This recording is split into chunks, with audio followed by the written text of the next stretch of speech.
بسم الله الرحمن الرحيم. إن الحمد لله نحمده ونستعينه ونستغفره ونعوذ بالله من شرور أنفسنا ومن سيئات أعمالنا. من يهده الله فلا مضل له ومن يضلل فلا هادي له، وأشهد أن لا إله إلا الله وحده لا شريك له، وأشهد أن محمدا عبده ورسوله وصفيه من خلقه وخليله. أدى الأمانة وبلغ الرسالة وجاهد في سبيله حتى أتاه اليقين، فاللهم صل وسلم وزد وبارك على نبينا محمد وعلى آله وصحبه أجمعين. يا أيها الذين آمنوا اتقوا الله حق تقاته ولا تموتن إلا وأنتم مسلمون. يا أيها الناس اتقوا ربكم الذي خلقكم من نفس واحدة وخلق منها زوجها وبث منهما رجالا كثيرا ونساء، واتقوا الله الذي تساءلون به والأرحام إن الله كان عليكم رقيبا.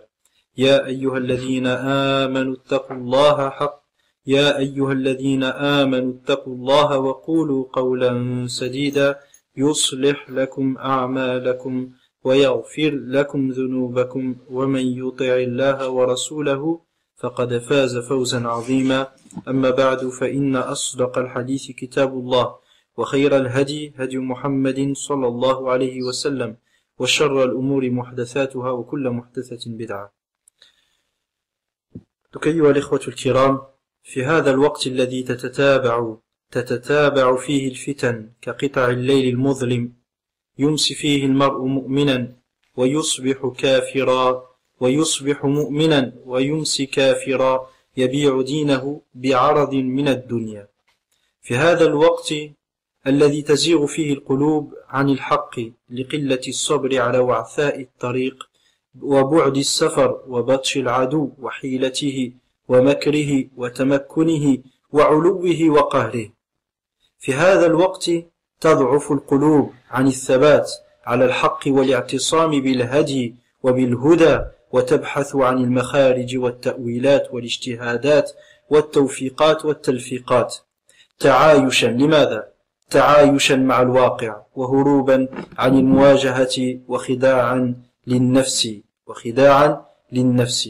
في هذا الوقت العصيب قد أخذ علينا ربنا الميثاق أن نبين الحق ولا نكتمه، وأن لا نلبس الحق بالباطل، وأن لا نقلب الحقائق، وأن لا نشتري بآيات الله ثمنا قليلا، ولا نخشى في الله لومة لائم، وأن نظل قوامين لله شهداء لله بالبلاغ والبيان في مواقف الإشهاد بين الناس قوامين بالقسط. في هذا الوقت العصيب إذن ينبغي علينا أن نظل قوامين لله تبارك وتعالى، شهداء لله تبارك وتعالى بين الناس بالقسط. ولذا يقول الإمام أحمد بن حنبل رحمه الله ورضي الله عنه، وقبل إن شاء الله قبل نذكر كلام الإمام أحمد الذي ذكره في مقدمته على الرد على الزنادقة، قبل ذلك إن شاء الله سأترجم ما قيل باللغة الفرنسية. Donc, أيها الإخوة, en cette époque où les fitan, les fitan se succèdent les unes après les autres, dans une obscurité qui est pareille aux moments les plus sombres, de la nuit. En cette époque où l'homme au matin se retrouve croyant, et au soir il se retrouve mécréant, et au soir il est croyant, et au matin il devient mécréant, car il aura vendu sa religion pour un intérêt de ce bas monde. En cette époque, ayyuha al-ikhwa, lors de ces troubles, les cœurs dévient et se détournent de la vérité. À cause de quoi? À cause du manque de patience face aux difficultés du chemin. En cette époque où les cœurs faiblissent et ne patientent pas face aux difficultés ressenties lors du suivi et lorsqu'on emprunte le chemin qu'Allah subhanahu wa ta'ala nous a demandé de suivre afin d'obtenir sa satisfaction. Et aussi à cause, pourquoi on manque de patience? à cause de la longueur du voyage, sans oublier la suprématie de l'ennemi, ses ruses et sa prédominance. En cette époque, les cœurs faiblissent, qu'Allah nous en préserve. Alors, les cœurs faiblissent et perdent leur fermeté dans l'attachement à la vérité et à la guider. Cherchant des portes de sortie illusoires, qui n'ont aucune réalité et qui ne servent strictement à rien. Ce n'est qu'une pure illusion. Cherchant des portes de sortie illusoires et des interprétations de la religion mensongères et erronées, ainsi que des efforts de réflexion qui sont loin de la vérité. Tout ça pourquoi? Pour fuir des responsabilités que nous enjoint, ou des responsabilités que nous devons affronter dans la vie de tous les jours. En joignant le vrai et le faux. C'est-à-dire lorsqu'on fuit de la vérité de cette manière-là. Et lorsque on s'écarte de la guidée, et on cherche ces fausses interprétations-là, et on cherche ces portes de sortie illusoires, lorsqu'on emprunte cette voie-là, lorsque les gens empruntent cette voie-là, qu'Allah nous en préserve, on joint alors le vrai et le faux, afin de vivre tranquillement avec la réalité amère qui nous entoure. Afin de vivre tranquillement avec la réalité amère qui l'entoure, pour fuir la confrontation et l'affrontement inévitable entre le vrai et le faux, et tromper son âme et essayer de se convaincre que telle est la voie à suivre. C'est ainsi que les cœurs faiblissent, et c'est la raison pour laquelle les cœurs ils faiblissent. Pourquoi? Parce que le chemin à suivre, il y a plein de responsabilités, de difficultés, de peines. Il n'est pas plein de roses et de fleurs. De ce fait-là, les cœurs, certaines fois, ils viennent à faiblir. Et c'est pour ça que l'homme au matin est croyant, et au soir il est mécréant. Et au soir il est croyant, et au matin il est croyant. يَبِيعُ دِينَهُ بِعَرَضٍ مِنَ الدُّنْيَا قَلِيلٍ. Il vend sa religion pour un vil intérêt, pour un vil intérêt ou un très petit intérêt de ce bas monde. Tout ce qui a précédé ayyuha al-ikhwa est l'une des muqaddima, l'une des introductions qu'un cheikh qui s'appelle Ahmed Abd al-Sami', qui est décédé rahimahullah, il doit y avoir 16 ans à peu près. Ce cheikh était l'un des cheikhs des savants d'Alexandrie en Égypte, et rahimahullah, il était un grand savant qui prêchait le tawhid et parlait de certaines réalités que nous vivons exactement aujourd'hui. Il partait de parler de réalités que nous vivons exactement aujourd'hui. Et ce qu'il vient de citer s'accorde parfaitement à la parole du prophète sallallahu alayhi wa sallam, comme fi sahih al-Bukhari, badiru bil a'mal fitanan kaqita'il layl al-muzlim. Badiru bil a'mal fitanan kaqita'il layl al-muzlim. Précipitez-vous à accomplir des bonnes œuvres, car viendra des moments plus obscurs que les moments les plus sombres de la nuit. Il viendra des moments, des troubles où la vérité, l'imam Malik rahimahullah il dit fitanan kaqita'il layl al-muzlim ay liqillati al-ilm wa ghalabati al-jahl. Parce que l'ignorance, la science elle sera très peu nombreuse, la science elle sera très peu présente et l'ignorance prendra le dessus. Donc ces moments de trouble et de fitna où la vérité sera très difficile à discerner ou encore à suivre, ils sont comparables aux moments les plus obscurs de la nuit. Yusbihu fiha ar-rajulu mu'minan wa yumsi kafiran. L'homme sera au matin croyant et le soir il sera mécréant. Wa yumsi mu'minan wa yusbihu kafira. Et au soir il sera croyant et au matin il sera mécréant. Yabi'u dinahu bi'aradin min ad-dunya qalil. Il vendra sa religion à pour un vil intérêt de ce bas monde. Il vendra sa religion pour un vil intérêt de ce bas monde, quelque chose qui n'a aucune valeur en ce bas monde. Lors de ces moments que on est sans aucun doute, on vit une partie de ce qui a été cité dans ce hadith, il faut renforcer sa foi par quoi? Par al-thabat, par le raffermissement. Et faire attention que son cœur ne faiblisse pas. Et le cœur, il faiblit à cause de quoi? À cause de ce que le cheikh a cité. Premièrement, لماذا يضعف القلب ولماذا لا يقوى على مواجهة الباطل لقلة الصبر على وعثاء الطريق à cause du très peu de patience et du manque de patience face aux difficultés rencontrées dans le chemin que l'on suit.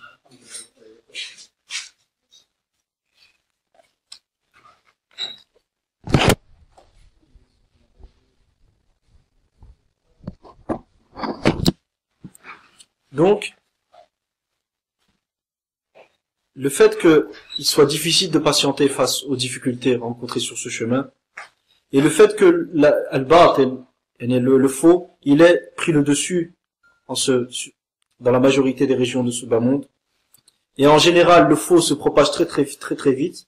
Et comme on l'a vu lors de la khutbah Jumu'ah, le shaitan, il fait quoi? Il fait tout pour embellir le faux. الشيطان قطع على نفسه أنه سيغوي بني آدم فبالتالي يزين له الباطل يزين له الإشراك بالله عز وجل والغلو في دين الله. Donc le shaitan, il fait quoi? Il fait tout pour embellir le faux. Il embellit l'association à Allah subhanahu wa ta'ala, wa ma'siyat Allah, et la désobéissance à Allah, et de l'autre côté aussi il embellit al-ghulu fi dinillah, l'exagération dans la religion d'Allah subhanahu wa ta'ala. فالشيطان لا يزين فقط مخالفة أوامر الله عز وجل يعني الواضحة الجلية. Le shaitan, il n'embellit pas simplement l'opposition aux ordres d'Allah subhanahu wa ta'ala clair et évident. Certaines fois, il va venir te voir, tu es quelqu'un qui adore Allah subhanahu wa ta'ala. تتعبد لله سبحانه وتعالى. وحتى أنك تبكي في صلاتك وفي دعائك وتخشع وتتضرع بين يدي الله تبارك وتعالى.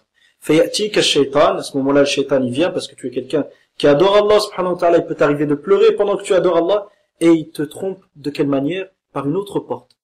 Pas le fait d'aller désobéir à Allah, d'abandonner la salat, ou de faire du shirk, non. Il va te faire exagérer dans la religion d'Allah. À ce moment-là, tu vas rendre mécréants les gens injustement. Donc tu vas considérer des gens égarés alors qu'ils ne le sont pas, et tu vas te sentir meilleur. Et ça, c'est un sentiment qui est très dangereux. Et c'est pour ça que le prophète sallallahu alayhi wa sallam, en parlant des khawarij, qu'est-ce qu'il a dit? Sufaha'u l'ahlam, hudatha'u asnam, sufaha'u l'ahlam. C'est des gens qui sont jeunes et dont les rêves sont fous. C'est des rêves c'est des bêtises. Et ces gens-là, le prophète sallallahu alayhi wa sallam, il dit quoi? Yaqra'una al-Qur'ana la yatajawazu hanajirahum. Ils lisent le Coran, ils ne dépassent pas leur gorge. C'est-à-dire, ils ne le comprennent pas. Yamruquna min ad-din kama tamruqu as-sahmu min ar-ramiyya. Ils sortiront de la religion comme la flèche sort de sa proie. Et de même, le prophète sallallahu alayhi wa sallam dit, yahqiru ahadukum salatuhu amama salatihim, wa siyamuhu amama siyamihim. Et l'un d'entre vous méprise sa prière devant leur prière, et son jeûne devant leur jeûne. Les khawarij, yani جدهم الأكبر ذو الخويصرة ماذا قال للنبي صلى الله عليه وسلم قال اعدل يا محمد فقال ويحك إن لم أعدل فمن الذي سيعدل فقال له خالد بن الوليد يا رسول الله دعني يضرب عنقه فقال لا لعله يصلي. Leur grand-père au Khawarij, Dhul Khuwaysira, il a dit quoi au prophète sallallahu alayhi wa sallam lorsqu'il a distribué le butin? Il a dit sois juste, ya Muhammad. Et le prophète sallallahu alayhi wa sallam lui a dit malheur à toi. Si moi je suis pas juste, qu'est-ce qui va être juste? Et c'est là que Khalid ibn Walid lui a dit, Rasulullah, laisse-moi frapper le coup de cet hypocrite. Et le prophèt sallallahu alayhi wa sallam lui a dit non, il se peut qu'il prie. وهذا دليل على أن من لم يصلي فهو كافر بالله عز وجل. Et ça c'est une preuve que celui qui prie pas c'est un mécréant. Pourquoi? لأن النبي صلى الله عليه وسلم في الحديث الصحيح قال لا يحل دم امرئ مسلم إلا بإحدى ثلاث.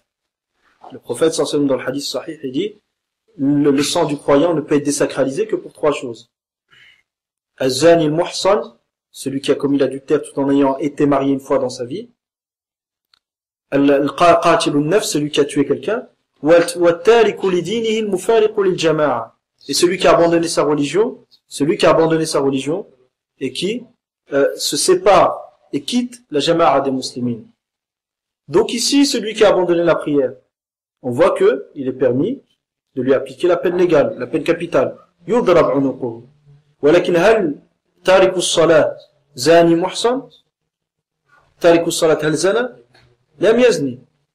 Celui qui abandonne la prière, ce qui rentre dans le premier cadre, qui est celui qui a commis l'adultère en ayant été marié une fois dans sa vie. Là, هل هو قاتل للنفس? Est-ce qu'il a tué quelqu'un? Celui qui abandonne la prière? Là, non. Donc, il reste plus qu'une troisième chose, c'est quoi? Celui qui a abandonné sa religion et qui a délaissé le groupe des musulmans. C'est-à-dire, al-murtad, l'apostat. Donc, celui qui abandonne la prière, en réunissant entre les deux hadiths, فَجَمْعًا بَيْنَ النَّصَّيْنِ يَتَبَيَّنُ لَنَا جَلِيًّا أَنَّ تَارِكَ الصَّلَاةِ كَافِرٌ بِاللَّهِ تَارِكٌ لِدِينِهِ مُفَارِقٌ لِجَمَاعَةِ الْمُسْلِمِينَ وَلَاحِقٌ بِجَمَاعَةِ الْكَافِرِينَ.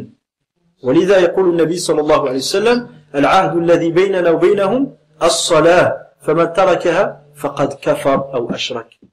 Et c'est pour ça que le prophète sallallahu alayhi wa sallam dit le pacte qui est entre nous et eux c'est la prière. Celui qui l'abandonne il aura mécru ou il sera devenu un polythéiste. Donc il sera mécréant ou un polythéiste. ثم قال الشيخ حفظه الله رحمه الله قال يقول الإمام أحمد بن حنبل رضي الله عنه الحمد لله الذي جعل في كل زمان فترة من الرسل بقايا من أهل العلم يدعون من ضل إلى الهدى ويصبرون منهم أي على يصبرون من الناس يصبرون منهم على الأذى يحيون بكتاب الله الموتى ويبصرون بنور الله أهل العمى فكم من قتيل أي مقتول قتله إبليس أي قتل دينه فكم من قتيل لإبليس قد أحيوه وكم من ضال تائه قد هدوه فما أحسن أثرهم على الناس أي ما أحسن أثر العلماء وأهل العلم على الناس وما أقبح أثر الناس عليهم ينفون عن كتاب الله تحريف الغالين ينفون عن كتاب الله تحريف الغالين أي الذين يحرفون كلام الله سبحانه وتعالى عن مواضعه ينفون عن كتاب الله تحريف الغالين وانتحال المبطلين وتأويل الجاهلين الذين عقدوا ألوية البدعة وأطلقوا عنان الفتنة فهم أي هؤلاء المبتدعة أهل الضلال فهم مخالفون للكتاب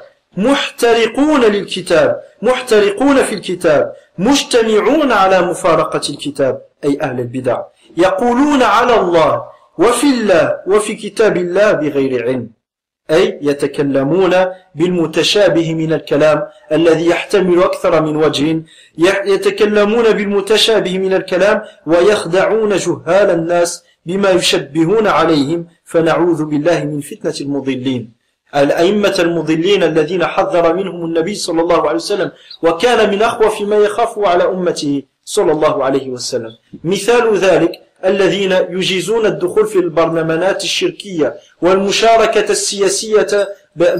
السياسية كما يزعمونها وهي اتخاذ المشرعين مع الله عز وجل أو الذين يجيزون القتال مع أهل الكفر ضد أهل الإسلام كل هؤلاء من أئمة الضلال الذين يحرفون كتاب الله سبحانه وتعالى الذين عقدوا ليست ألوية البدعة بل ألوية الكفر والشرك من أجل إضلال الناس تضليل الناس وانحرافهم عن دين الله تبارك وتعالى فنعوذ بالله من فتنة هؤلاء الذين يتكلمون عن الله وفي كتاب الله بغير علم.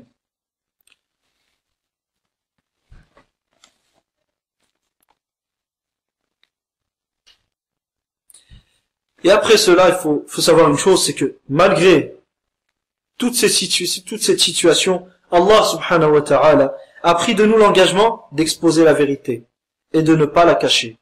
Ou encore de ne jamais faire croire que le mensonge est une vérité en donnant au batil, au faux et au mensonge un habit de haqq. En donnant au batil, au mensonge et à l'égarement un habit de vérité.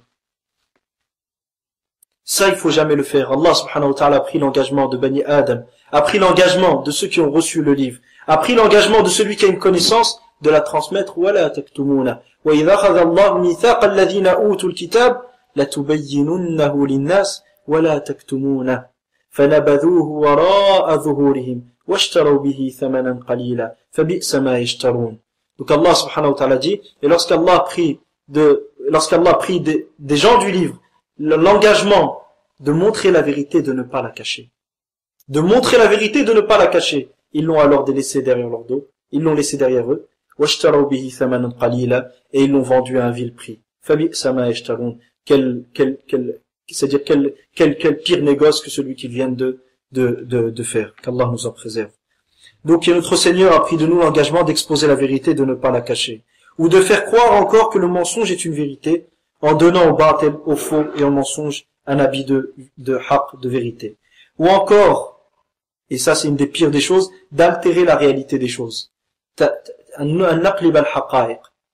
قلب الحقائق من أعظم الفساد في الأرض ومن أعظم الإفساد في الأرض ومن أعظم الإفساد في الأرض. قلب الحقائق أي أن نجعل من الإيمان بالله كفرا وشركا وأن نجعل من الكفر والشرك إيمانا وكفرا إيمانا وتوحيدا. وهذا ما تفعله بعض الحركات التي تنتسب إلى الحركات الإسلامية والجماعة الإسلامية كما تفعله حماس الضالة التي حرفت دين الله سبحانه وتعالى بأن جعلت من الديمقراطية الشركية والانتخاب والدخول في المجالس التشريعية جعلت من ذلك تقوى وإيمانا وتطورا وعبقرية. وهذا من أعظم الضلال عافاني الله وإياكم منه. Donc, encore d'altérer les réalités des choses, ça c'est une des pires des choses. C'est de changer le nom des choses. Par exemple, le kufr et la foi, le kufr et le shirk, on va en faire une foi, on va en faire, et on va le transformer, on va lui donner un nouvel habit. Ça va être quoi? Une manière de se rapprocher d'Allah subhanahu wa ta'ala. Une manière d'unifier Allah. Et de même, le tawhid, on va en faire quoi? Du shirk et un égarement. Regardez aujourd'hui ce que font certains mouvements comme Hamas. Lorsqu'ils sont appelés à appliquer la charia d'Allah subhanahu wa ta'ala, qu'est-ce qu'ils ont fait? Ils ont fait le massacre dans la mosquée d'Ibn Taymiyyah.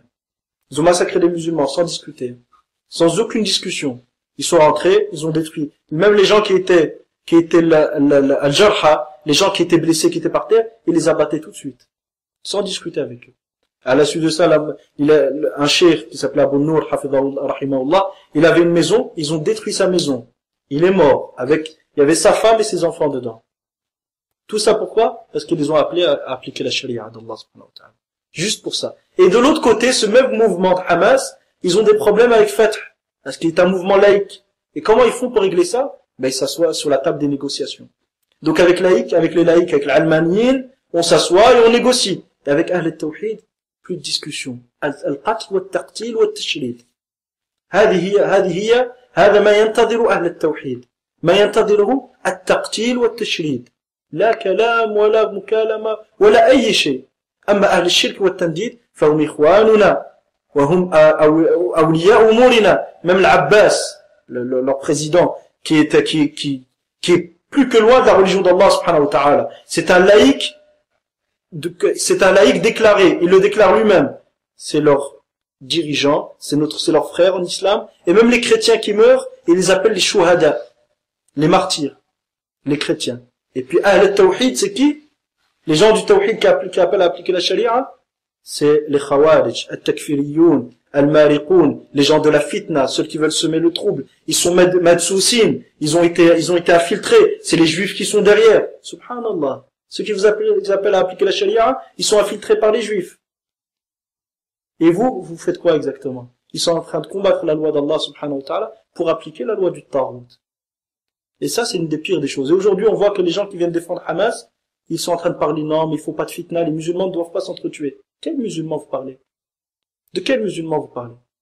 Wallah, il m'est arrivé une fois d'entendre une khutbah de Jumu'ah. Je vous le dis juste à titre d'info pour montrer que les imams d'aujourd'hui, ils parlent, mais dès que tu vas les voir seuls, ils disent tout le contraire. Il y en a, il a fait une khutbah de Jumu'ah pour dire oui, lorsqu'il y avait eu des combats entre Hamas et Fatah il y a déjà 3 ans. Ils ont dit oui, il a fait une khutbah pour dire إذا التقى المسلمان بسيفيهما فالقاتل والمقتول في النار. Lorsque les deux musulmans se rencontrent avec leurs épées, celui qui a tué, celui qui a été tué sont en enfer. Et c'est Fatah, c'est un mouvement laïque qui combattait à cette époque un mouvement qui s'affiliait à l'islam qui était Hamas. À la fin de la khutbah, j'étais le voir, je lui dis à Cheikh, barakallahu fik, tu as dit telle et telle chose. De quel musulman tu parles? C'est des laïcs, Fatah. C'est des laïcs. Donc je lui dis Hamas, je voulais pas rentrer tout de suite en parlant de Hamas. Qu'est-ce que j'ai fait? Je me suis dit je vais lui parler de Hamas par après. Mais je vais tout d'abord lui parler de ceux dont la mécréance est claire, c'est un mouvement laïque, Fatah. Je lui ai dit pour Fatah que c'est un mouvement laïque, pourquoi vous avez cité ce hadith? Mais tu crois que Hamas c'est mieux? Je lui dis non, c'est pas mieux. Il me dit barakallahu fik. Quoi barakallahu fik? La khutbah Jumu'ah que t'as fait derrière. Tu parlais de deux musulmans, donc tu sais très bien le hukm du mouvement de Fatah. Pourquoi tu cites ce hadith? Il est hors contexte ce hadith.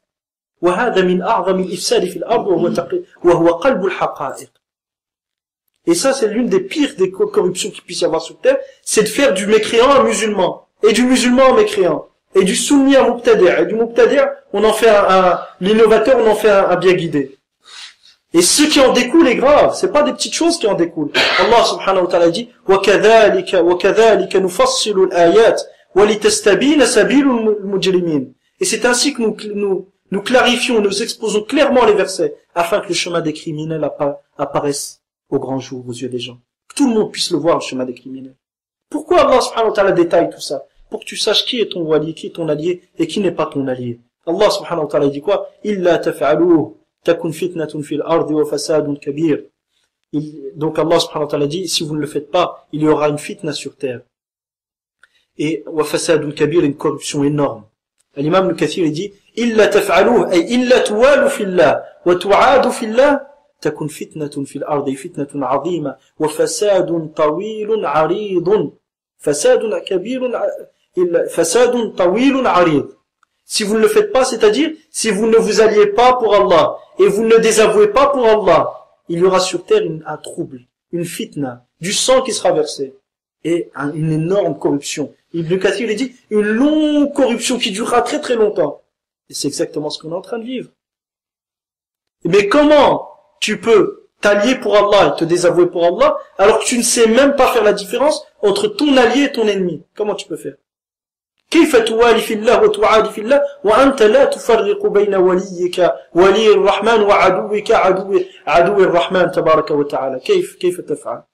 كيف توالي وتعادي وأنت لا تعرف الحقائق التي أنزلها الله سبحانه وتعالى على رسوله صلى الله عليه وسلم. Comment tu peux t'allier et te désavouer alors que tu ne sais pas faire la distinction entre ton allié et ton ennemi? Là, ton allié, l'allié d'Ar-Rahman, d'Allah subhanahu wa ta'ala, et ton ennemi, l'allié du shaitan. Si tu ne sais pas faire la différence entre les deux, comment tu vas t'allier et donner des droits aux musulmans et te comporter comme Allah subhanahu wa ta'ala t'a demandé envers les mécréants? Comment tu vas faire alors que tu ne connais pas la réalité du croyant et la réalité du mécréant? وَلِذَا يَقُولُ اللَّهُ تَبَارَكَ وَتَعَالَى الْأَعْرَابُ أشد كفرا ونفاقا وأجدر ألا يعلموا حدود ما أنزل الله على رسوله. الله سبحانه وتعالى يبين لنا حالة الأعراب أي بعض الأعراب أنهم أشد كفرا ونفاقا وأجدر ألا يعلموا حدود ما أنزل الله على رسوله. فالله سبحانه وتعالى ذم الأعراب لأنهم لا يحرصون على تعلم حدود ما أنزل الله على رسوله وعلى معرفة الحدود التي أنزلها الله سبحانه وتعالى على رسوله. ومن أعظم وأهم تلك الحدود حد الإسلام والكفر، حد الإسلام والتوحيد، وحد الشرك والتنديد. فإن لم تفرق بين هذا وذاك اختلطت عليك الأمور واختلطت الموازين عندك، فستوالي عدو الله سبحانه وتعالى وتجعله وليا حميما، وفي المقابل تعادي ولي الله ولي الرحمن، تعاديه من أجل دينه، وبالتالي يلحقك الوعيد الشديد. ومن عاد لي وليا آذنته بالحرب، فيحاربك الله سبحانه وتعالى في الدنيا والآخرة، وتعيش حياة ضنكا ولا تدري ما السبب. لماذا؟ مالي وهذا الضنك الذي في صدري، مالي وهذه الحياة التعسة. لماذا؟ لأنك عاديت أولياء الرحمن فآذنك الله سبحانه وتعالى بالحرب، وحاربك أولياء الله سبحانه وتعالى من الملائكة وحتى من الجن من المسلمين يعادونك وينغصون عليك حياتك لأنك آذيت أولياء الله سبحانه وتعالى. Donc qu'est-ce qui peut arriver aussi? C'est que par après, c'est les conséquences de cette alliance et de ce désaveu, c'est que de cette absence de connaissance des limites qu'Allah a fixées. Allah subhanahu wa ta'ala dit quoi au sujet des bédouins? Il dit les bédouins sont les plus endurcis dans leur mécréance et dans leur hypocrisie, et les plus enclins à méconnaître, à ne pas connaître. Ils veulent pas connaître les limites qu'Allah a fixées, à révéler à son messager. De ça, on comprend une chose, comme l'ont dit les ulama, Cheikh Abu Butayn, Abdullah ibn Abdurrahman, Abu Butayn et d'autres, rahimahumullah, que connaître les limites qu'Allah a fixées, à révéler à son messager, est une obligation. Parce qu'Allah subhanahu wa ta'ala a blâmé les bédouins qui ne voulaient pas les connaître. Est-ce que vous imaginez une limite et une définition? C'est quoi les limites? C'est les définitions. Est-ce qu'il y a une définition plus grande et plus importante que la définition de l'islam et la définition du shirk et la définition de l'iman et la définition du kufr de l'autre côté? Si tu ne connais pas la définition de la foi, la définition du tawhid, comment tu vas reconnaître le muwahhid? Et comment tu vas savoir si toi déjà, tu es dans le tawhid? Et si tu ne connais pas ce qu'est la mécréance et ce qu'est le shirk, comment tu vas reconnaître le mushrik? Et comment tu vas savoir si toi déjà, t'es pas dans le shirk? Comment tu vas faire? Tu pourras pas.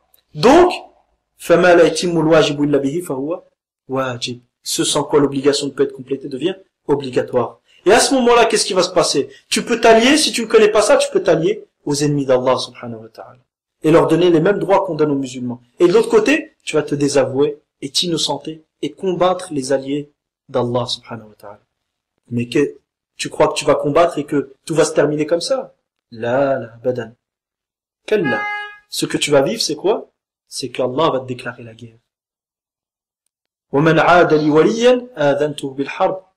Le prophète sallallahu alayhi wa sallam dans Sahih Bukhari, il dit, Allah subhanahu wa ta'ala dit, jusqu'à la fin du hadith, il dit, et celui qui est hostile envers l'un de mes alliés, je lui déclare la guerre. Allah, il te déclare la guerre. Et si Allah, il te déclare la guerre, il n'y a rien de beau qui t'attend.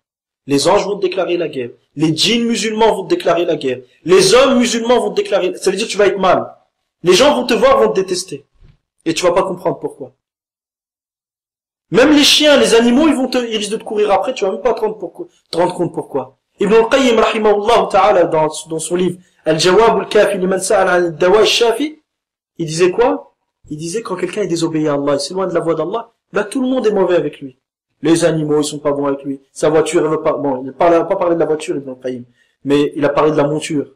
Elle veut pas marcher, elle veut pas avancer. Dabbatuhu. Yani, كما قال بعض السلف كنت أرى آثار ذنوبي في أهلي ودابتي. Il disait, je voyais les effets et les conséquences néfastes de mes péchés dans le comportement de ma monture et dans le comportement de ma femme et de ma monture.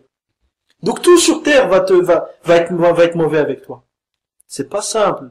C'est pas quelque chose qu'on peut prendre à la légère. Il faut bien distinguer entre l'allié d'Allah subhanahu wa ta'ala et celui qui n'est pas un allié d'Allah subhanahu wa ta'ala, l'ennemi d'Allah. فلا بد أن تفرق بين أولياء الرحمن وأولياء الشيطان أولياء الله سبحانه وتعالى وأولياء الطاغوت. Tu dois distinguer entre ça et ça. Mais comment tu dois faire? Pourquoi tu dois le chercher? Pour être heureux en ce bas monde et dans l'au-delà. ومن عمل صالحا من ذكر أو أنثى وهو مؤمن فلنحيينه حياة طيبة ولنجزينهم أحسن ما كانوا يعملون. Donc ceux qui accomplissent de bonnes œuvres en ce bas monde, ceux qui accomplissent de bonnes œuvres, tout en étant croyants parmi les hommes et les femmes, nous allons certes leur accorder une belle vie. Et dans l'au-delà, nous les récompenserons par les meilleures actions qu'ils faisaient. C'est ça la bonne récompense. Les bonnes actions, l'amal salih, c'est quoi? Est-ce qu'il y a une bonne action qui peut être considérée comme une bonne action alors que tu ne sais même pas distinguer le tawhid du shirk et le kufr du iman? Ou tu ne sais pas distinguer l'allié d'Allah de l'ennemi d'Allah? Ou que tu vives toute ta vie en ayant la haine contre les alliés d'Allah subhanahu wa ta'ala, et en aimant les ennemis d'Allah, et en t'alliant aux ennemis d'Allah, et en étant prêt à aider les ennemis d'Allah contre les alliés d'Allah et contre les musulmans. Est-ce que tu peux être considéré comme quelqu'un de bienfaisant, ou encore que tu es quelqu'un qui a fait du bien dans ta vie? Quel bien il y a avec quel bien peut-il y avoir en étant hostile envers les ennemis d'Allah, en les détestant intérieurement, en étant hostile envers les alliés d'Allah, en les détestant intérieurement, en ne pensant même pas aux problèmes qui leur arrivent. Et de l'autre côté, très soucieux de comment les ennemis d'Allah vont évoluer, comment vont-ils réussir.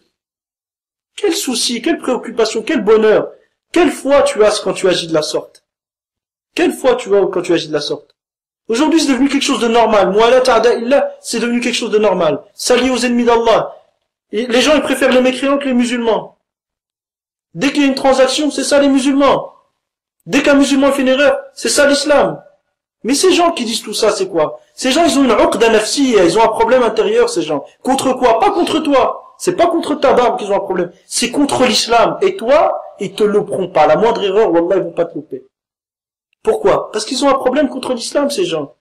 Al-Munafiqin, à l'époque du prophète, il lâchait des petits mots comme ça. Il lâchait des petits mots. Mais toujours, ils essaient de se cacher. Aujourd'hui, le nifaq, il est flagrant, aujourd'hui. Aujourd'hui, le nifaq, il est flagrant. L'hypocrisie, elle est flagrante. Pourquoi? Parce que les munafiqins, ils ont peur de rien.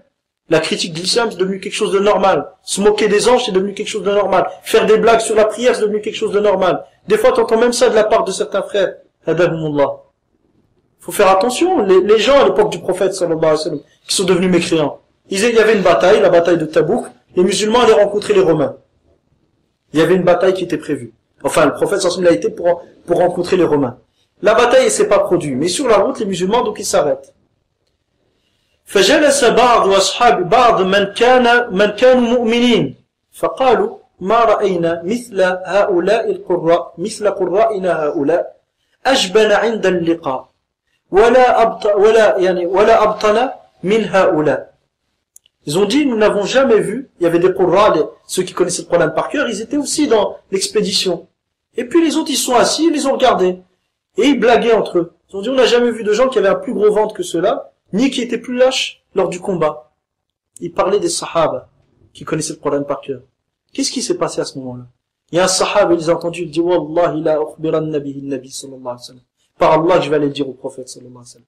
Il a été pour voir le prophète sallallahu alayhi wa sallam. Lorsqu'il est arrivé à côté du prophète, il a dit quoi? Qu'est-ce qui s'est passé? Allah, il avait déjà révélé des versets, parlait de ces gens. C'était quoi ces versets?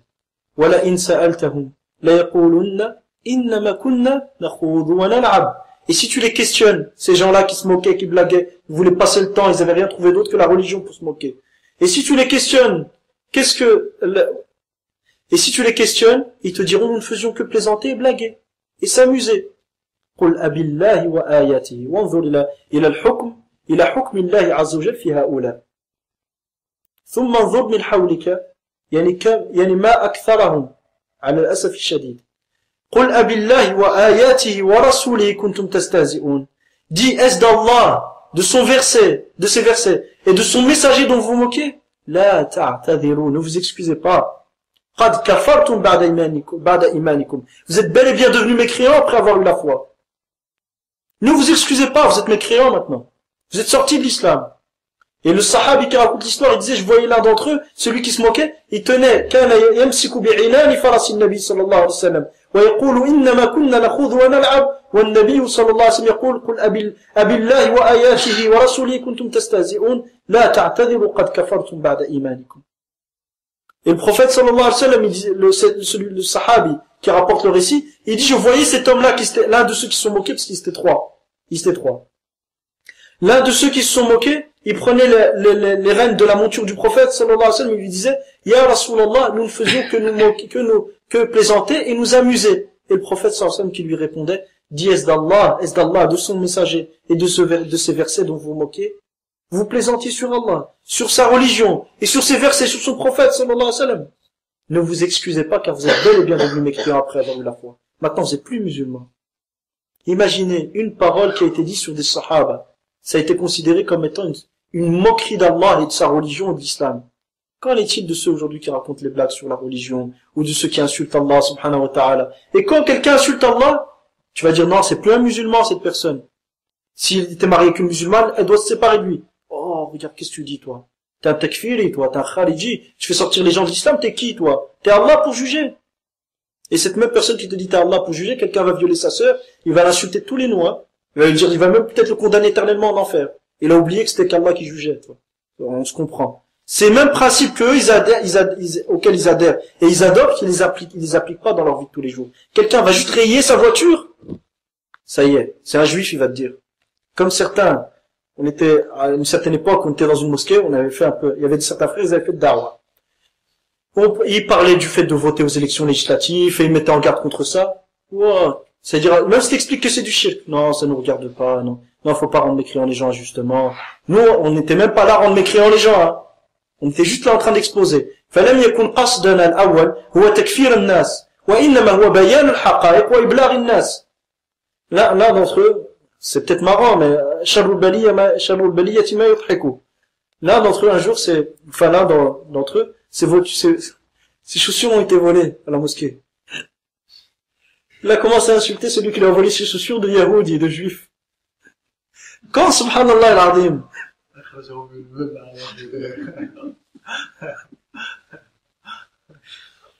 quand je cite ça, c'est pourquoi? C'est pas pour rigoler, je rigole pas de ce genre de choses. Enfin, mon but, c'est pas de rigoler. Mais subhanallah, t'as volé tes chaussures, tu l'as accusé de juif, et quand quelqu'un insulte Allah, non, on peut pas dire que c'est un mécréant, on peut pas dire que c'est un kafir. Wesh, c'est quoi le mawazin indak anta, c'est quoi? C'est quoi ta balance? Comment tu juges les choses? Sur quoi tu pèses, tu juges les gens? Comment tu mesures les choses? On t'a volé une paire de chaussures, tu l'as insulté de Yahoud, celui qui te les a volés. L'autre, il insulte Allah, subhanahu wa ta'ala, son prophète, sallallahu alayhi wa sallam, où il change la religion d'Allah, il combat Allah, subhanahu wa ta'ala, et son prophète. Et quiconque l'appelle à appliquer la loi d'Allah, et il dit, il le fout en prison. Celui-ci, non, on peut pas dire que c'est, non, il a dit la ilaha illallah. T'as oublié celui qui t'a volé tes chaussures, il a dit la ilaha illallah. Tu as oublié ça. Donc les gens aujourd'hui, c'est souvent le hawa, les passions. C'est ça qui les guide. فَتَقُودُهُمْ أَهْوَاؤُهُمْ هذا هو المآب يعني ما يقودهم وما يعني المصدر الذي يستندون إليه في الحكم على الناس هو الهوى ودنياهم وما يعني ما يبتغونه وما يسعون إليه في هذه الدنيا فقط. وهذه من أعظم يعني كما ذكرت من سب الله هذا كافر بإجماع المسلمين ومن لم يكفره فهو كافر. يعني من لم يكفره أقصد من لم يكفره بعد أن تبين له الأدلة إن كان شاكا من لم يكفر ساب الله عز وجل من لم يكفره بعد البيان يكفر مباشرة تبين له الأدلة واضحة في كتاب الله سبحانه وتعالى ولكن من سب الله فهو كافر بإجماع المسلمين ولا يشك في ذلك إلا جهمي جلد. الجهمية أتباع جهم بن صفوان هم الذين يشككون في مثل هذه الأمور. Donc celui qui insulte Allah subhanahu wa ta'ala, il n'y a aucun doute de sa mécréance, et bien plus, l'imam Sahnoun, rahimahullah, comme a dhakara au Cheikh Islam Taymiyyah, Cheikh Islam Taymiyyah l'a cité dans un livre qui s'appelle As-Sarim al-Masloul, l'épée tranchée à la Shatim al-Rasoul, sur celui qui a insulté le messager. L'imam Sahnoun, c'est un grand imam des Malikiyya, parmi les imams malikites. Il a cité le consensus que celui qui insulte Allah est mécréant, et que celui qui le rend pas mécréant est lui-même mécréant. Ce que je veux dire par là, c'est que celui, tu lui montres les preuves, il persévère à ne pas rendre mécréant, celui qui insulte Allah subhanahu wa ta'ala,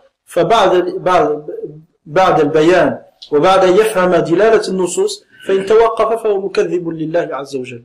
Donc après que les preuves lui soient exposées et après que ces shubha lui soient retirées, si jamais il a des shubha, il est mécréant à l'unanimité des savants.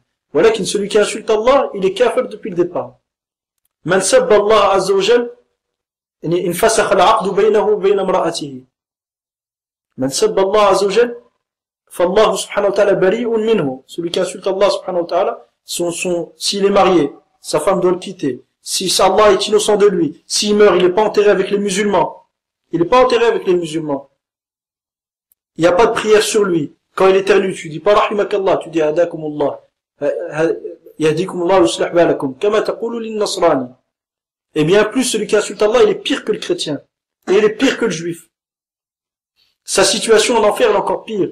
لأنه مرتد والمرتد أشد من الكافر الأصلي. Donc tout ça pour dire quoi? Qu'il est important de connaître les limites qu'Allah subhanahu wa ta'ala a fixées. Pour savoir qui est ton allié, qui ne l'est pas, qui est ton ami, qui ne l'est pas, à qui tu dois donner le droit des musulmans, à qui tu ne dois pas le donner. Et ça c'est une chose qui est très très importante. Aujourd'hui, malheureusement, dans certains pays, aujourd'hui quelqu'un rentre à la police, sans aucun problème, à partir du moment où c'est quelqu'un qui a un bon salaire, il vient demander une fille en mariage, on va lui donner la fille en mariage. Là, هذا جندي من جنود الطاغوت. لا ينكح, لا يزوج. Ça, c'est un allié parmi les alliés du Tarout, c'est un des soldats du Tarout. On ne doit pas lui donner nos femmes en mariage. ولا تؤكل ذبيحته. Et s'il sacrifie, on ne mange pas de son sacrifice. ولا يصلى خلفه. Et la prière vers lui, elle n'est pas valide. Ça, c'est des choses qui sont très très importantes. Aujourd'hui, c'est devenu quelque chose de normal. Comme un des imams ici, hadahullah, et la question lui a été posée, est-ce que je peux rentrer à la police? Il a dit, fais ce que tu veux. Fais ce que tu veux. Et il serait venu te voir pour te dire, est-ce que je peux avoir des rapports avec ma mère? Excusez-moi, la grave, je cite la pire des choses. Il lui aurait dit, fais ce que tu veux. C'est quoi le pire? Le kufr billah, le shirk billah, de devenir l'un des alliés du Tarout et de défendre les lois forgées par les hommes, ou de commettre ce genre de choses graves? C'est grave de faire ce genre de choses. Mais c'est moins grave, le kufr est encore pire. Et lui serait venu le voir et lui dit, écoute, est-ce que je peux voler des chips au magasin? Il va lui dire, fais ce que tu veux. Mais jamais il va lui dire ça, subhanallah. Mais pourquoi quand on te demande, est-ce que je peux devenir l'un des soldats du Tarout et défendre les lois du Tarout? Parce que c'est des lois quoi? Les lois qui sont dans les pays aujourd'hui en majorité. C'est des lois qui sont en accord avec la loi d'Allah. C'est des législations qui sont en accord avec la législation d'Allah. Loin de là. Regardez Allah subhanahu wa ta'ala, il dit quoi? ألم تر إلى الذين يزعمون أنهم آمنوا بما أنزل إليك وما أنزل من قبلك يريدون أن يتحاكموا إلى الطاغوت وقد أمروا أن يكفروا به وَيُرِيدُ الشَّيْطَانُ وَيُضِلَّهُمْ ضَلَالًا بَعِيدًا. Allah subhanahu wa ta'ala dit, n'as-tu pas vu ceux qui prétendent croire en ce qui est descendu vers toi et ce qui est descendu avant toi, alors qu'ils recherchent l'arbitrage de leur litige auprès du Tarout.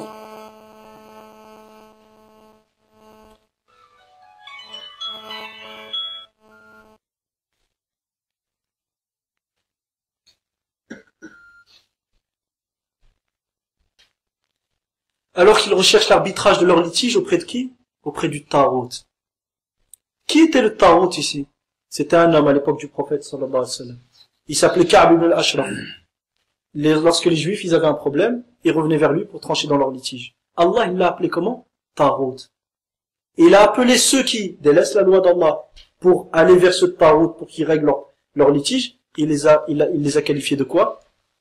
De gens qui prétendent simplement croire en Allah, ils y croient pas. Alors que c'est des munafiqines jusqu'à la fin des versets. Les versets sont assez longs, je vais les citer pour qu'on comprenne bien. Puis Allah subhanahu wa ta'ala dit وَإِذَا قِيلَ لَهُمْ تَعَالَوْا إِلَى مَا أَنزَلَ اللَّهُ وَإِلَى الرَّسُولِ رَأَيْتَ الْمُنَافِقِينَ يَصُدُّونَ عَنْكَ صُدُودًا. Et lorsque tu leur dis, venez, lorsqu'il leur est dit, venez à ce qu'Allah et son messager tranchent, venez à ce qu'Allah a révélé et au messager, afin de trancher dans les litiges, يَصُدُّونَ عَنْكَ صُدُودًا. À ce moment-là, ils se détournent de toi, ils se détournent totalement de toi. Ils veulent pas de la loi d'Allah. Ils veulent pas de la loi d'Allah, comme aujourd'hui. Aujourd'hui, un grand nombre de gens, malheureusement, lorsque tu leur parles de la loi d'Allah, tout de suite, ils supportent pas d'entendre ça. Ils vont te dire, non, écoute, tu me parles de la religion, d'accord, dans la prière et tout, ça va, c'est calme, c'est bien, mais me parle pas d'autre chose. L'islam n'est pas basé que sur les peines. Les peines sont un moyen d'empêcher l'injustice de régner sur terre. C'est ça qu'il faut comprendre. Les peines qui ont été fixées sont un moyen d'empêcher l'injustice sur terre. Ça, c'est une chose qui est importante. Par exemple, lorsque ton enfant, imagine-toi que tu as un enfant, ou tu as un fils, il se drogue. Et ça y est, la drogue, elle est dans son sang, maintenant. Et que si tu l'attrapes dans la rue, et que tu veux l'emmener dans un centre de désintoxication, il va vouloir, l'enfant? Il va pas vouloir. Si tu le prends de force, c'est que tu l'emmènes. 5 ans après, il a été guéri, alhamdoulilah, il a eu difficile, mais il a été guéri. Il va te remercier ou pas? Il va te remercier. Pourquoi? Parce que si jamais tu l'avais laissé dans cette situation-là, c'était sa vie qui était foutue. Donc c'est la même chose. Pourquoi un enfant arrivé à l'âge de 10 ans, à 7 ans, tu lui parles? Tu dis prie. À chaque heure de prière, tu lui dis de venir prier avec toi. Mais arrivé à l'âge de 10 ans, il n'y a pas de mal à lui mettre un petit coup. C'est pas de le frapper, de le cogner, hein, c'est pas ça qu'il voulait dire. C'est de lui mettre un coup pour qu'il comprenne.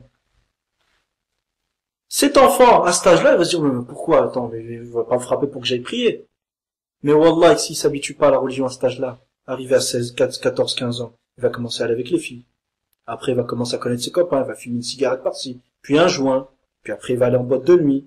Après, petit à petit, même ses études, il va complètement les délaisser.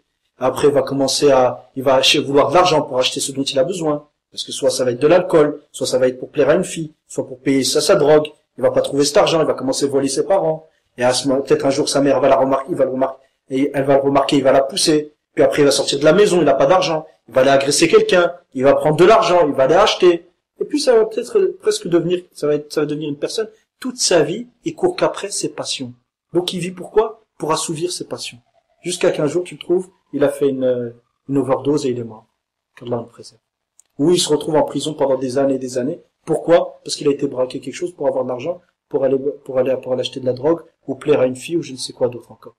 Donc cet enfant-là, imaginez qu'il meurt dans cet état, et qu'il est ressuscité dans cet état. Est-ce qu'il se dirait pas, oh, si seulement seulement j'avais écouté mon père, ou si seulement j'aurais préféré prendre quelques coups, me tenir droit, et puis m'habituer à cette droiture, avec le temps, parce que c'est pour mon bien, que d'en arriver là, où je meurs, j'ai perdu ad-dunya wal akhirah.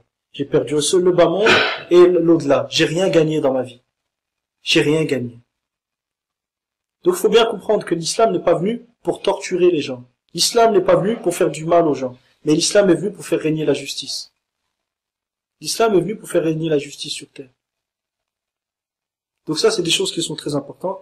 Donc en résumé, Inch'Allah, pour résumer résumer ce qui a été dit, il est important de connaître les limites qu'Allah a fixées. Tu dois connaître c'est quoi l'iman, c'est quoi le kufr, la mécréance, c'est quoi le tawhid, l'unicité d'Allah, pour lequel Allah a créé les hommes et les djinns, Et c'est quoi le shirk, l'association? Si jamais tu le fais, c'est l'éternité en enfer qui t'attend. Tu dois absolument connaître ça. Pourquoi? Pour te sauver toi-même, pour savoir dans ton relationnel de la vie de tous les jours, comment tu dois te comporter, qui est le musulman, qui n'est pas musulman, quels sont les droits du musulman, quel est le comportement à avoir vis-à-vis des mécréants, quelles sont les différentes catégories de non-croyants, quel est le droit de chacun, par exemple s'il a un droit, dans certains cas de figure, comment je dois me comporter vis-à-vis de lui, quel est le droit du musulman, si demain un musulman et un mécréant se présentent pour un boulot, je dois faire quoi? Aujourd'hui, ils discutent pas les gens. Bertrand, il passe tout de suite devant Mohammed, hein, parce qu'il va dire, oh, il va perdre son temps, il va prier pendant 5 fois par jour. Subhanallah, à ce point-là. Et les gens, ils ont une conception dans la tête, c'est toujours que le mécréant fait mieux le boulot que le musulman. Pourquoi, subhanallah, et ça, c'est une des formes d'alliance. هذه من الموالاة الصغرى التي هي من أعظم الكبائر تقديم الكافر على المسلم. تقديم الكافر على المسلم. أبو موسى الأشعري رضي الله عنه اتخذ كاتبا نصرانيا أو كتابيا فلما علم فجاء إلى عمر رضي الله عنه إلى المسجد فدخل أبو موسى وترك ترك كاتبه خارج المسجد فقال عمر لماذا لم يدخل كاتبك فقال إنه نصراني فزجره عمر رضي الله عنه وتلا عليه قوله تعالى قال أتقربهم والله قد أبعدهم ثم تلا عليه قوله تعالى يا أيها الذين آمنوا لا تتخذوا اليهود والنصارى أولياء بعضهم أولياء بعض ومن يتولهم منكم فإنه منهم. Donc Omar radiallahu anhu, Abu Moussa al-Ash'ari, il avait un scribe chrétien. Et il est venu voir Omar un jour, il est rentré à la mosquée. Et son scribe, il est resté dehors. Omar lui a dit, pourquoi tu ne fais pas rentrer ton scribe? Il lui a dit, oui, mais c'est un chrétien. Et Omar, il l'a blâmé à ce moment-là. Il lui a dit, Allah les a éloignés, toi tu les rapproches. Il y a d'autres personnes parmi les musulmans qui peuvent faire ce travail-là. Pourquoi tu le prends lui? Et c'est là qu'il lui a récité la parole d'Allah, vous qui avez cru, ne prenez pas les juifs et les chrétiens comme alliés. Ils sont les alliés les uns des autres. Et ceux parmi vous qui s'allient à eux, ils font certes partie d'eux. هذه الآية في الموالاة الكبرى ولكن قد يستدل بها على النهي على نهي بعض يعني صور الموالاة الصغرى. طيب, Inch'Allah, je lis simplement la khutbah que l'imam Ahmed ibn Hanbal, rahimahullah ta'ala, a dit à son époque, lorsqu'il parlait avec les zanadiqa, les hypocrites qui étaient à cette époque-là, les jahmiya, qui étaient une secte, les jahmites. On en parlera, Inch'Allah, une autre fois, et on va clore par ce point-là. Donc, en revenant à ce qui a précédé, il est strictement interdit d'altérer la réalité des choses, de changer la réalité des choses. On doit donner à chaque chose son véritable sens. Nous devons rester fidèles au devoir vis-à-vis d'Allah subhanahu wa ta'ala et être les témoins d'Allah sur terre et devant les gens. Ne vendant jamais les versets d'Allah à vil prix et ne craignant le reproche de personne quand on est sûr qu'on est sur la vérité. Quand tu es sûr que tu es sur la vérité, tu dois craindre personne. Tu dois pas craindre les reproches des gens. Ce que les gens te disent, ça doit te faire ni chaud ni froid. Tu es sur la vérité, fala takhafu fillahi lawmata la'im. Mais au contraire, de trancher par justice entre les gens, et on doit être ainsi les témoins d'Allah sur cette terre, emplie d'injustice et de shirk et d'association, afin de l'illuminer par la lumière de l'équité, la véritable justice, qui est le tawhid. Nous devons être les témoins d'Allah, les témoins d'Allah, et des témoins pour Allah, en propageant et en exposant le haqq, la vérité entre les gens. L'imam Ahmed, rahimahullah, radiyallahu anhu, disait, toutes les louanges, toutes les formes de remerciement, par amour et par satisfaction pour Allah, appartiennent à Allah, qui à chaque période d'interruption de messager, c'est-à-dire à chaque période où il n'y a pas eu de messager, Allah a laissé une élite des gens de science, une élite des gens qui ont été élus parmi les savants. Ces savants qui invitent ceux qui s'égarèrent à suivre la guidée et qui invitent les gens qui se sont égarés à suivre la guidée et qui patientent face à leurs méfaits, qui patientent face aux méfaits des gens. Ils ressuscitent ces savants par le livre d'Allah les morts et ils éclairent par la lumière d'Allah les aveugles. Ils ressuscitent, c'est-à-dire, ils leur donnent une nouvelle vie. C'est par la permission de qui? D'Allah, subhanahu wa ta'ala. Mais qu'est-ce que veut dire ressusciter ici? C'est qu'il leur montre la vérité. Et la véritable vie, c'est la vie que tu as quand tu suis le chemin d'Allah, subhanahu wa ta'ala. أَوَمَنْ كَانَ مَيْتًا فَأَحْيَيْنَاهُ وَجَعَلْنَا لَهُ نُورًا يَمْشِي بِهِ فِي النَّاسِ كَمَنْ مَثَلُهُ فِي الظُّلُمَاتِ لَيْسَ بِخَارِجٍ مِنْهَا. Allah, subhanahu wa ta'ala, nous donne une parabole dans le Coran.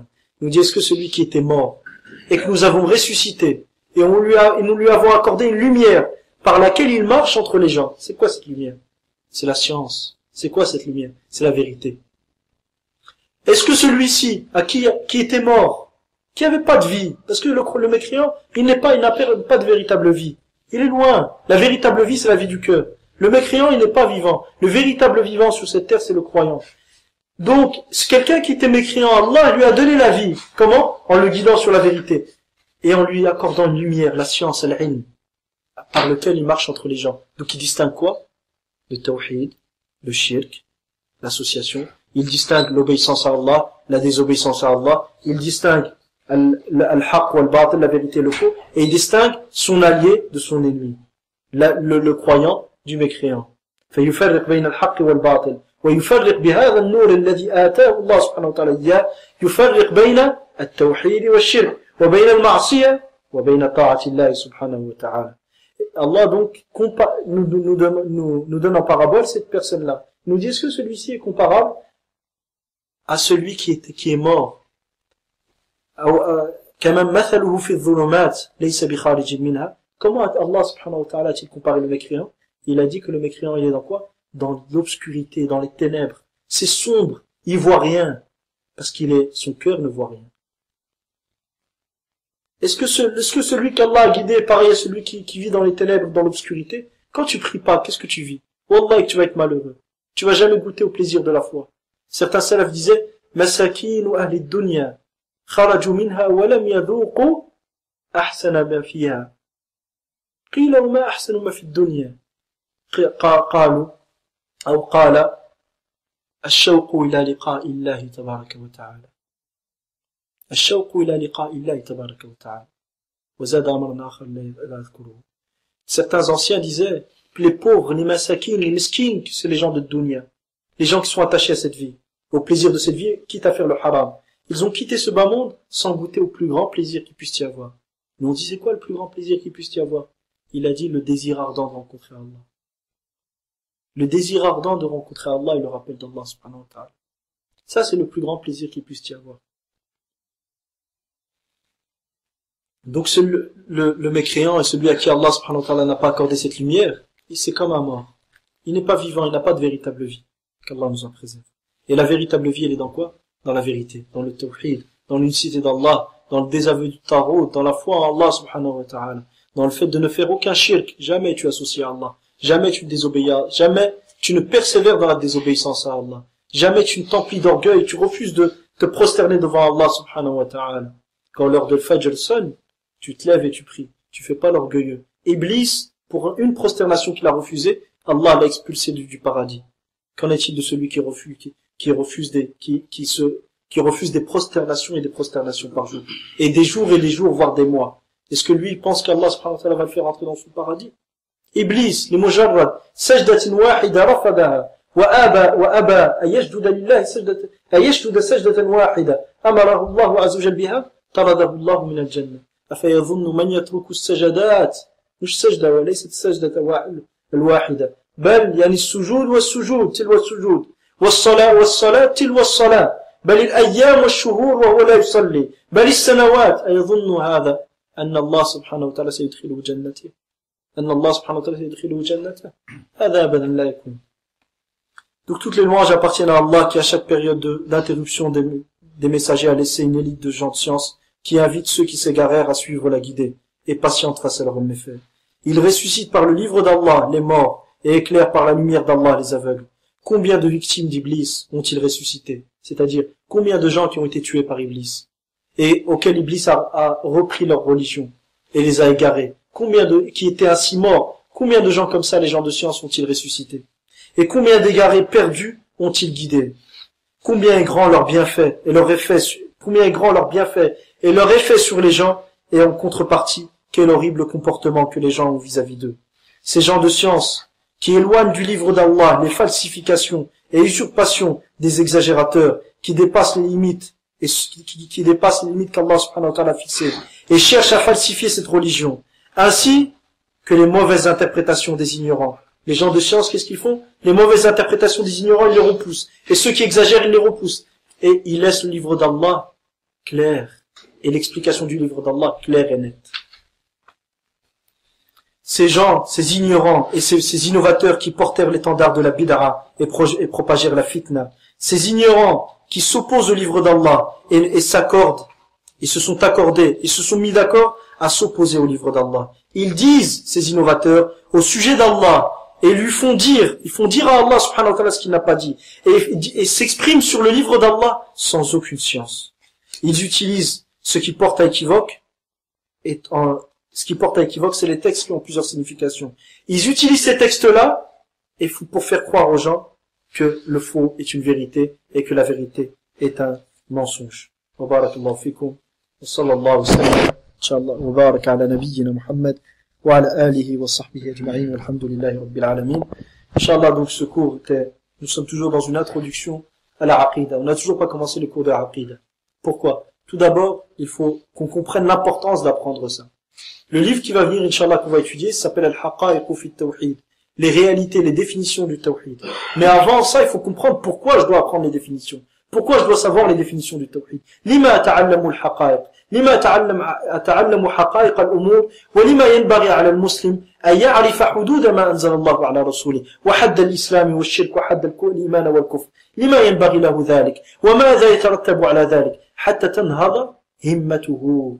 حتى تنهض همته فبعد ذلك سيسعى ويحرص على تعلم هذا الفن على تعلم هذا العلم ويجتهد ويبذل جهده وأقصى جهده من أجل يعني حضور هذه الدروس إن شاء الله تعالى التي نسأل الله تبارك وتعالى أن يجعلها مباركة نسأله تبارك وتعالى أن يرزقنا جميعا الإخلاص والصدق في القول والعمل ويصلح فساد قلوبنا.